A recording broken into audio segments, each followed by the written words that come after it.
he is going to remove the albatross that these people in Barbados have around the neck. Please help me to welcome Mr. Kirk Humphrey.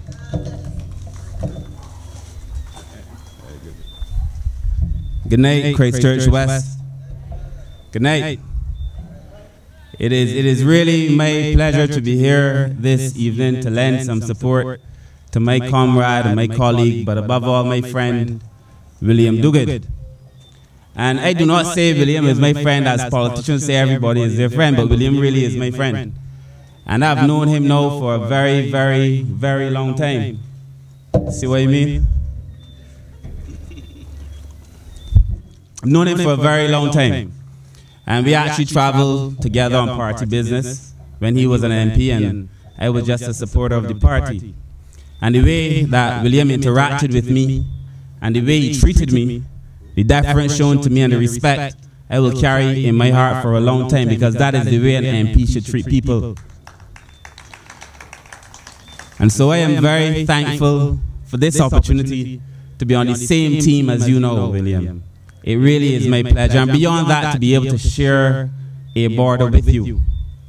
And you know, when I canvass in St. Michael South along this border, I say to myself, it is a good thing I'm not running against you, because everybody knows you and everybody loves you. And so I am thankful you are on my side and that I'm on your side. But I know together we will get rid of the other fella. You know, people on Darrell's Road often refer to themselves as the forgotten part of the constituency. That people remember the Baylan and in my area in Bridenstill and so on. And I have come to help change that, because we have to be offering representation for everybody, the entire constituency, and all the different people that make up the constituency. We have to say to ourselves that which has been offered in the last 10 years as representation falls short of even the most basic element of what representation is, and that we have to return a decency to Barbadian governance and to the representation of people. And I know for sure that William Duguid will be the kind of representative that will make Barbados proud again. You know, in politics, it is easy to get caught up with the whole everything about it, you know, the glimmer and the glamour. People get caught up with it. And they spend a little bit of time in Parliament and they forget who they are. And they often forget that they only get a chance to serve people because people give them the chance. And that every 5 years, the people could change their mind.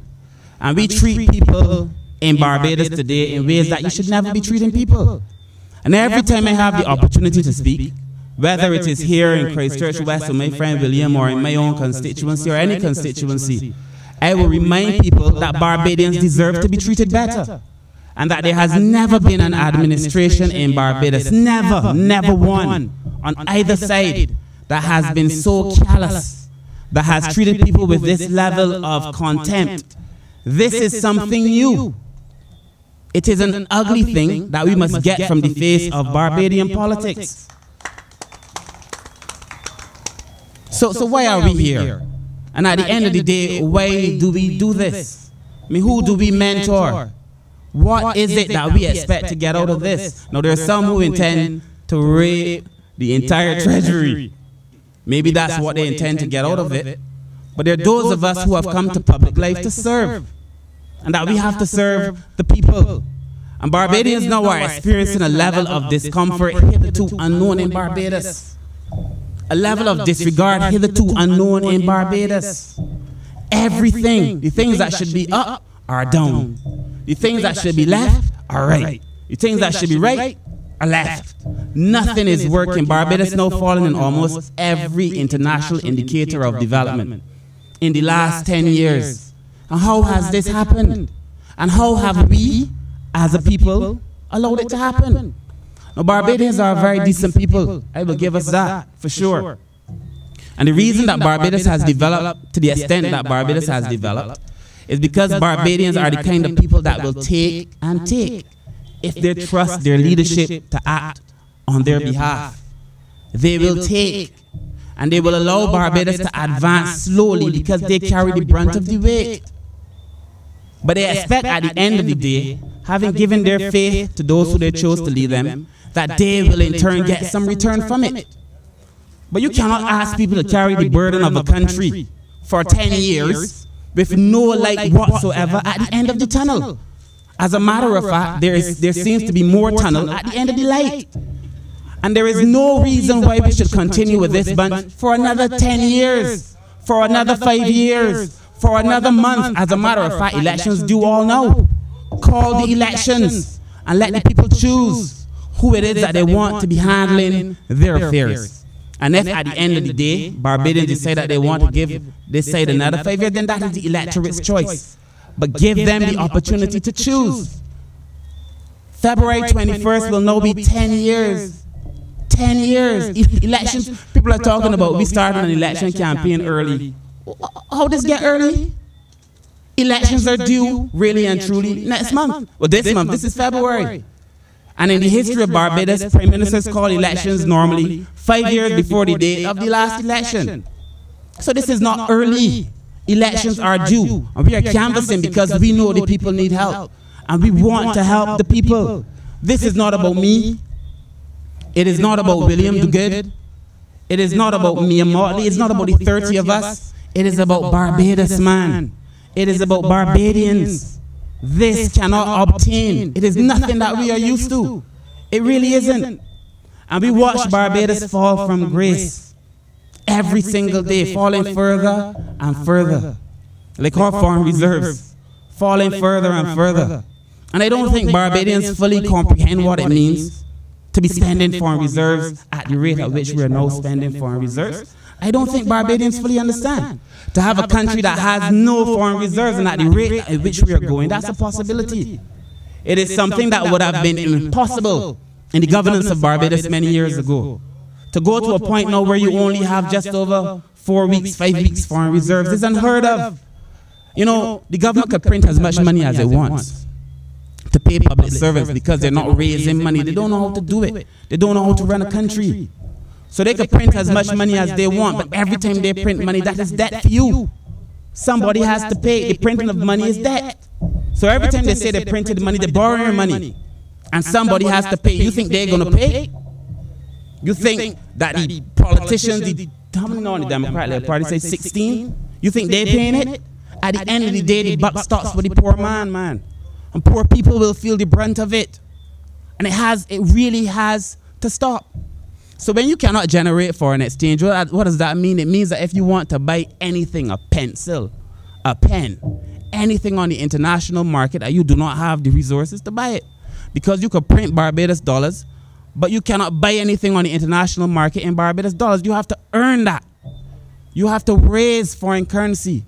You have to make our tourist product attractive to people. We have to make our international business attractive to people. We have to create new industries that are attractive to people. We have to make Barbados a place that people want to do business. That is what we have to do. We cannot continue to print our way out of this. We're printing ourselves deeper and deeper into a depression and into a recession. It really has to stop. And I say to you that come election morning, all of you here who are within the sound of my voice, I am imploring you to do the right thing. And those who are supporters of the Barbados Labour Party, get up early and make sure you get people to the polls, because we are depending on you to make sure that change happens. And it's not in our own interests. It is for the interests of a country that we all love and that we all hold dear. So I have a spot meeting. I mean, I would love to talk for my friend William forever. But I also have a spot meeting going on in Culloden Road, and the truth is, there are very few people who could make me miss my spot meeting but William, because he's been good to me. And anytime a man has been good to you, you owe it to be good to that man. And William, you've been good to me. Not only has William given me mentorship, William calls me, William helps out with the IT and the whole Barbados Labour Party. I mean, there are people who tell me that William have helped them with bills and so on, so I'm very thankful to you on my side.